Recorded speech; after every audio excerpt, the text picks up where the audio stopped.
Olá, meus amigos do YouTube, eu sou a professora Letícia Castro da Loja do Concurseiro e hoje eu trouxe uma dica imbatível de direitos humanos para a sua prova da Procuradoria-Geral do Estado do Pará. No seu edital cobra alguns pontos que normalmente eles são incluídos na teoria geral dos direitos humanos. A parte conceitual, a diferença entre direitos humanos e direitos fundamentais, a classificação, as características. Eu trouxe aqui 2 pontos do seu edital, que é a diferença entre direitos humanos e direito fundamental e algumas características aqui que podem cair na sua prova. Claro que primeiro a gente tem que entender a parte conceitual de direitos humanos e eu trouxe aqui um conceito de Bruno Delprete e Paulo Lepore. Direitos humanos são aqueles inerentes a condição humana da pessoa, enquanto um ser dotado de razão, liberdade, igualdade e dignidade, e englobam os aspectos indispensáveis e essenciais para uma vida digna. Você vê que no conceito já traz algumas características dos direitos humanos.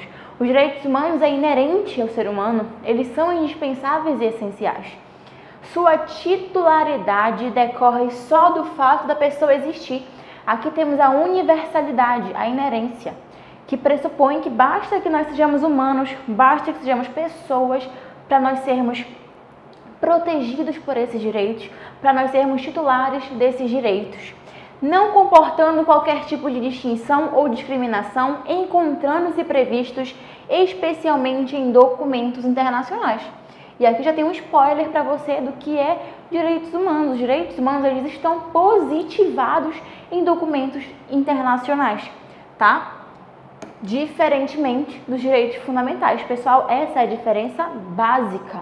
Você não pode para nenhuma prova de direitos humanos sem saber essa diferença. Eu falo para os meus alunos que a gente tem que saber a diferença, mas é claro que existem provas, existem, inclusive na Constituição, documentos mesmo de direito, que traz como se fossem sinônimos, tudo bem, sem problema. Agora, vai ter questão que vai pedir de você a diferença. E aí, quando pedir de você a diferença, você tem que saber. E como nesse caso, desse edital em específico, trouxe como tópico a diferença entre direitos humanos e direitos fundamentais, então a chance de cair, nem que seja uma alternativa em uma questão sobre isso, é grande. E a diferença é essa, pessoal, direitos humanos e direitos fundamentais, na sua essência, é a mesma coisa. Direito à vida tem nos direitos humanos, direito à vida também tem nos direitos fundamentais. Direito à liberdade, direito à privacidade. Agora, aonde, em que âmbito eles são positivados? Onde é que eles são de fato descritos ali? Aí que há a diferença. Os direitos humanos eles são consagrados em tratados e documentos internacionais, no direito externo ao país. Já os direitos fundamentais eles são positivados no âmbito interno de cada país e nas suas constituições. Aqui, nos direitos humanos, são direitos e valores consagrados internacionalmente para a proteção dos direitos essenciais ao homem. Já os direitos fundamentais são direitos e valores consagrados no ordenamento jurídico interno de cada país. Pessoal, é isso. Só isso.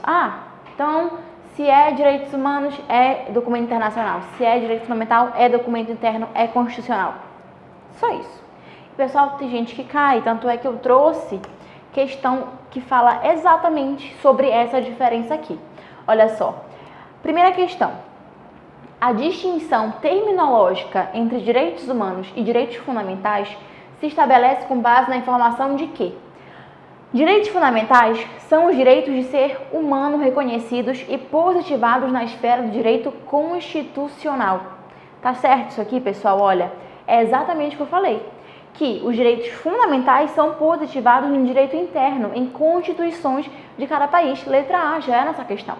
Qual é o erro das outras alternativas? Letra B. Direitos fundamentais são aqueles reconhecidos como compromissos de natureza moral na Declaração Universal dos Direitos do Homem. Aí seria direitos humanos e não direitos fundamentais aqui. Inclusive a DUD, ela é um documento basilar para os direitos humanos. Foi ali que iniciou, de fato, a internacionalização dos direitos humanos. Antes disso, antes da Segunda Guerra Mundial, a gente sabe que esses direitos já existiam, mas eles eram meramente locais e para determinados grupos. Após a Segunda Guerra Mundial, com o advento da Declaração, houve esse boom, essa internacionalização da proteção dos direitos humanos. Letra C fala que os direitos fundamentais são as diretrizes de orientação e formação dos tratados e convenções internacionais. Falou em documento internacional, em tratado internacional, você vai pensar em direitos humanos e não direitos fundamentais. Por isso que está errado. Letra D. Direitos fundamentais são aqueles reconhecidos e positivados na esfera do direito internacional. Não. Direitos humanos. Direitos fundamentais são os princípios não vinculantes adotados por cada um dos povos em sua orientação interna. Pessoal, os direitos fundamentais, eles vinculam sim, tá? Então, errado aqui, e é dessa forma que vai cair na sua prova. Pode ser que não seja uma questão inteira sobre isso, mas pode vir uma alternativa sim. Segunda, a respeito dos marcos históricos, fundamentos e princípios dos direitos humanos, assinale a opção correta.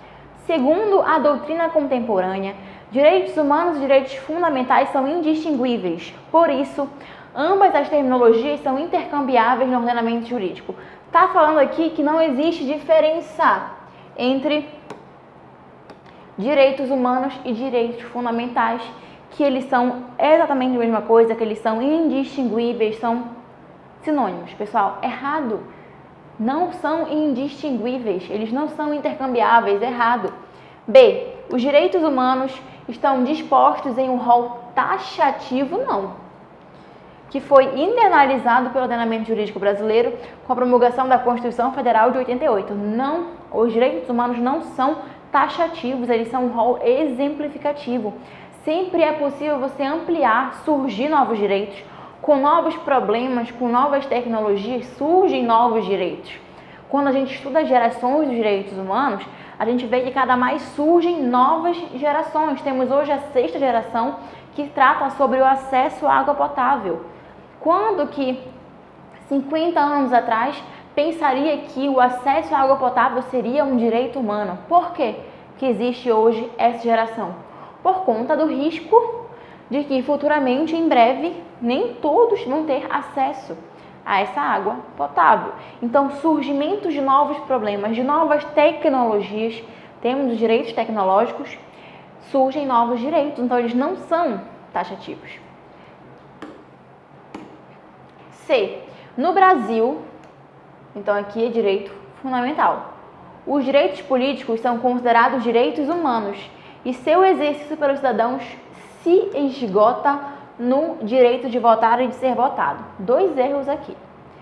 Se é no Brasil, são direitos fundamentais. E os direitos políticos, eles não se esgotam no direito de votar e de ser votado. Você pode formar partidos, dentre outros direitos, tá? Eu sei que é um rol de direito um pouco mais pequeno em relação aos direitos civis, mas não se esgota, ele não se restringe apenas em votar e ser votado. D. A dignidade da pessoa humana, princípio basilar da Constituição Federal de 88, é fundamento dos direitos humanos, sim. Tanto é que a dignidade da pessoa humana, ela é também tida como um super princípio, porque ela é um princípio tanto dos direitos humanos internacionalmente, quanto dos direitos fundamentais internamente em cada país, tá? No nosso especial, que é o que nos interessa. Então, sim, a dignidade da pessoa humana é um princípio basilar da nossa Constituição e é fundamento dos direitos humanos. Perfeito. E a letra E fala que em razão do princípio da imutabilidade, não tem esse I aqui, os direitos humanos reconhecidos na Revolução Francesa permanecem os mesmos ainda na atualidade. Os direitos humanos, eles não são imutáveis, eles não são estanques, eles estão em constante evolução. Eu digo que na Grécia Antiga, quem poderia votar? Somente os homens. Mulheres e escravos não poderiam votar. E hoje? Continua da mesma forma? Não. Então, o direito como um todo, ele evolui com a sociedade, com a visão que a sociedade tem sobre o outro ser humano. Então, não é imutável. Os direitos humanos não são imutáveis, eles estão em constante mudança. e evolução, tá? Então, letra D aqui, essa questão. E aí eu trouxe algumas características, pessoal, são assim muitas características dos direitos humanos e eu trouxe as principais que caem em prova. Olha só. A doutrina majoritária aponta as seguintes características, as quais se referem com a não interferência do Estado no âmbito de individualidade: historicidade, universalidade, indivisibilidade, interdependência, inexauribilidade, essencialidade, imprescritibilidade, inalienabilidade, irrenunciabilidade, tem muitos áreas aqui, inviolabilidade, efetividade, limitabilidade, complementariedade e vedação ao retrocesso. Também temos a aplicabilidade imediata. Vamos ver um por um aqui. Historicidade, eu acabei de falar para você que os direitos humanos evoluem junto com a sociedade. E a historicidade quer dizer que os direitos humanos são fruto de um processo histórico.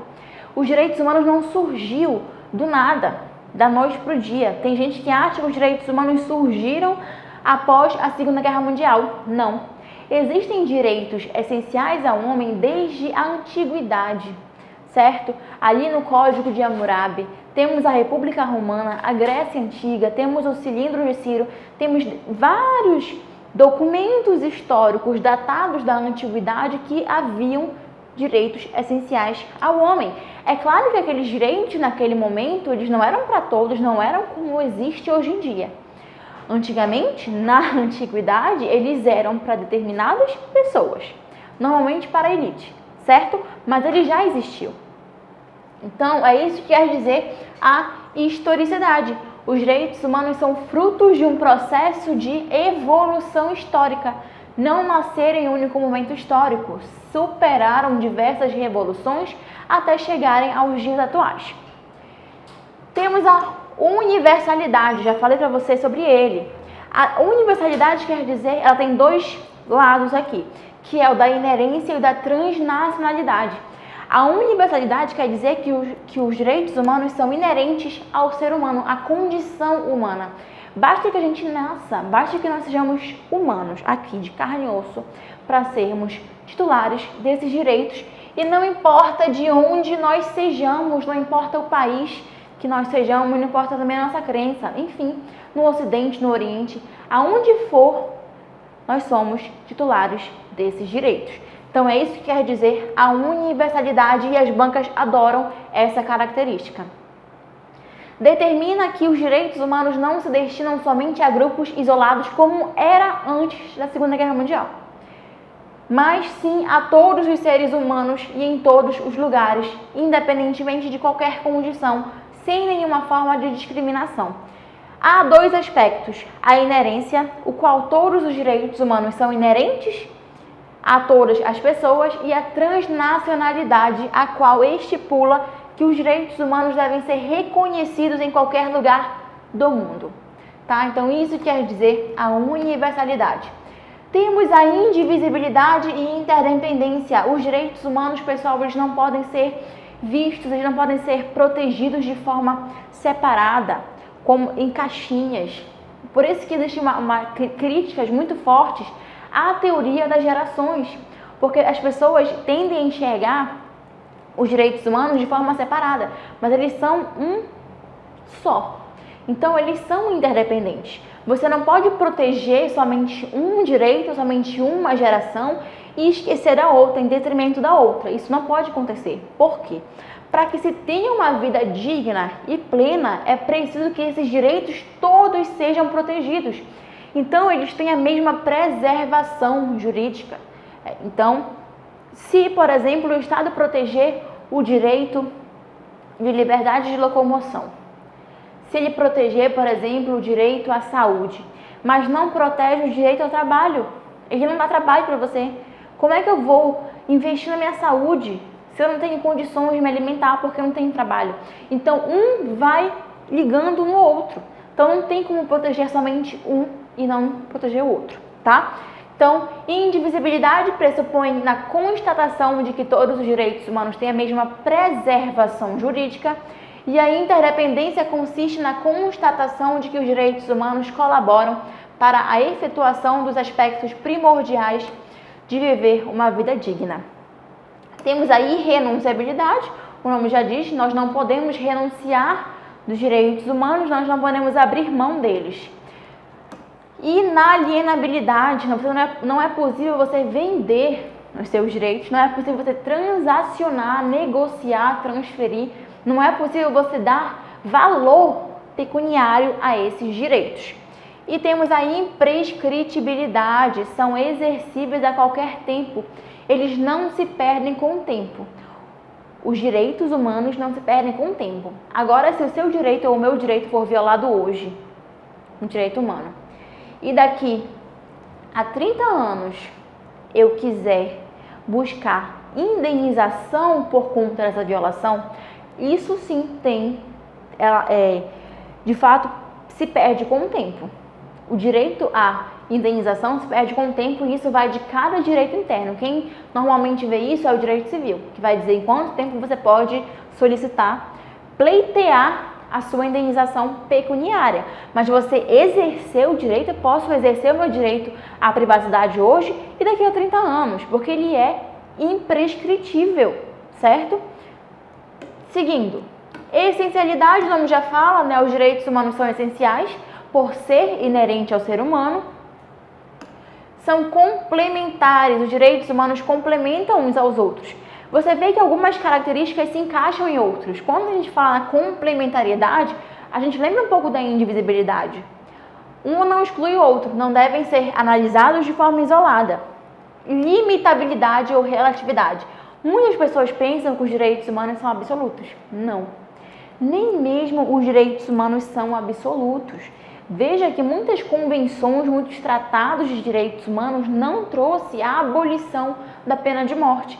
Então você vê que nem mesmo o direito à vida é absoluto, tá certo? Então eles podem ser eventualmente relativizados no caso concreto. É claro que quem vai fazer essa relativização é um juiz, é uma autoridade judiciária, certo? Porque a gente sabe que muitas vezes um direito se choca com o outro. E aí tem que decidir naquele caso concreto qual é o que vai prevalecer, tá? Então nada impede de fazer essa mensuração aqui, no caso concreto. Inexauribilidade, os direitos humanos, eles não são taxativos, falei para você naquela questão, eles são inesgotáveis, sempre é possível surgir novos direitos humanos.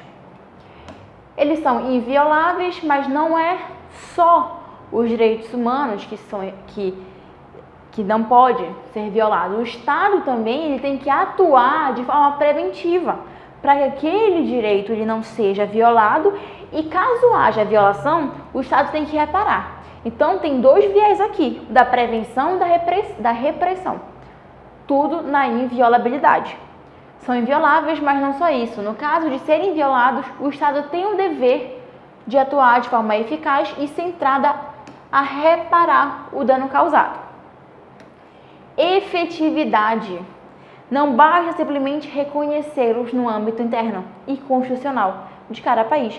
É necessário que cada Estado, que o Brasil, por exemplo, um país que já foi muito ativo internacionalmente no que diz respeito aos direitos humanos, ele tem que criar instrumentos, tem que criar mecanismos de monitoramento, de fiscalização, de fato, para efetivar esses direitos, para que haja eficácia, que a sua aplicação exista, de fato, na nossa vida cotidiana. Vedação ao retrocesso ou proibição de retrocesso ou efeito cliquet. Isso aqui também as bancas adoram essa característica. Ela quer dizer que não é possível você excluir do rol de direitos humanos algum direito. Não é possível você retroceder. Você pode ir para frente. Você pode ampliar o rol que existe hoje. Você não pode derrogá-lo, você não pode revogar nenhum direito humano que existe. Então, todos os direitos humanos que existem hoje, inclusive os mecanismos protetivos de proteção aos direitos humanos, eles não podem ser extintos. É isso que quer dizer a vedação ao retrocesso. Há sempre a possibilidade de sua ampliação, mas não de sua redução. Não é admitido diminuição no acervo existente de direitos essenciais à dignidade humana, bem como não se admite a mitigação dos mecanismos protetivos. E a aplicabilidade imediata. Não é necessário que haja regulamentação de uma norma infralegal ou infraconstitucional para que esses direitos sejam aplicados imediatamente. Se diz que os direitos humanos têm eficácia imediata, eficácia plena, norma de eficácia plena. Para que se possa alcançar sua efetividade máxima, deve ser aplicada direta, imediata e integralmente, não necessita, lógico, de uma norma que venha regulamentá-las. E aí, como é que tudo isso que a gente acabou de ver cai em prova? Terceira questão. Assinar a alternativa correta a respeito das características dos direitos humanos. O princípio da ilimitabilidade garante que o Estado e a sociedade não podem limitar a fruição dos direitos humanos já conquistados, com o objetivo de disciplinar situações excepcionais que venham a reduzir o alcance desses direitos. Pessoal, eu falei para você que os direitos humanos são ilimitados ou limitados. Eu falei que os direitos humanos são limitados, eles podem ser relativizados.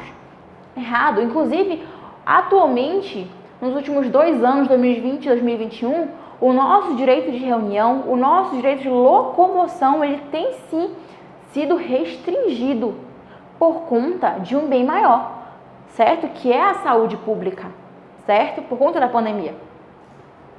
B. O princípio da divisibilidade ou indivisibilidade. Os direitos humanos são indivisíveis, eles não são indivisíveis. Errado aqui, tá? Então é assim que cai em prova. C.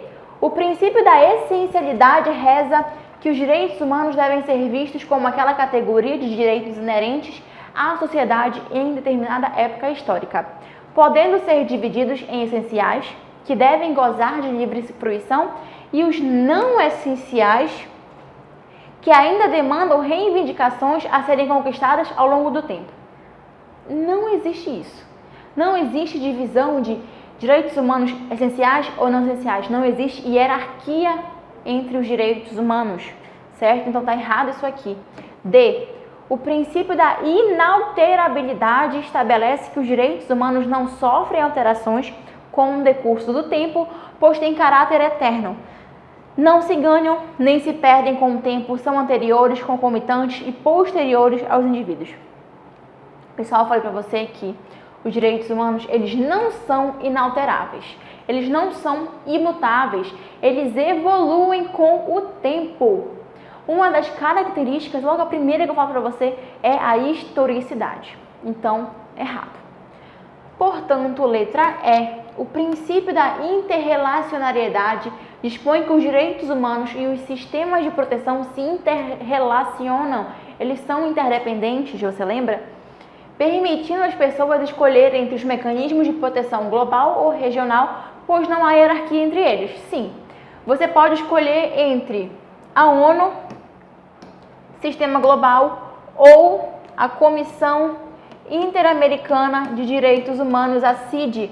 A ONU é o sistema global, a CID aqui é o sistema regional, sistema americano de direitos humanos. Então, é claro, se o seu direito for violado aqui e o Brasil não resolver, for omisso, for inerte, enfim, você pode optar pela proteção internacional e pode escolher entre o sistema global ou o sistema regional. Nada impede aqui. Quarta, com base no direito internacional dos direitos humanos, os direitos humanos são regidos pela proibição do retrocesso, efeito cliquet, porque é vedado que se diminua ou amesquinhe a proteção que já alcançaram. Perfeito. É exatamente isso que fala a proibição do retrocesso, tá? Não se pode nunca retroceder. Você pode ampliar, você pode sempre ampliar a proteção, ampliar os mecanismos, os direitos em si, mas nunca diminuir, nunca amesquinhar essa proteção. Eles são irrenunciáveis porque não se perdem com a passagem do tempo. Ok, eles são irrenunciáveis, mas não é porque não se perdem com o tempo. Eles são irrenunciáveis porque a gente não pode abrir mão deles. O que não se perde com o tempo é a imprescritibilidade. Aqui ele colocou duas características juntas. Tá errado. Eles são universais porque são atribuídos a todos os seres humanos, com exceção dos apátridas. Errado. Os refugiados, os apátridas, também têm direitos humanos, eles também são titulares dos direitos humanos. Eles não deixaram de ser seres humanos por serem apátridas. Exauríveis? Não. Eles são inexauríveis, inesgotáveis, imprescritíveis, porque não é possível atribuir-lhes uma dimensão pecuniária para fins comerciais. Eles são imprescritíveis porque eles não se perdem com o tempo. É possível sim você atribuir uma dimensão ali para fins de indenização. Para fins comerciais, claro que não. Aqui é a inalienabilidade, mas eles são imprescritíveis porque eles não se perdem com o tempo. Eles são exercíveis, exercitáveis com o tempo. Agora, óbvio que pode haver indenização por conta de violação. Tá? Então, pessoal, essa foi a nossa conversa aqui, nossa breve conversa sobre 2 tópicos do seu programa para a prova da PGE. Eu espero que você tenha gostado dessa conversa aqui. Venha estudar com a gente no nosso curso, ele tá muito bacana mesmo, tá? Então, eu desejo ótimos estudos e até um próximo encontro.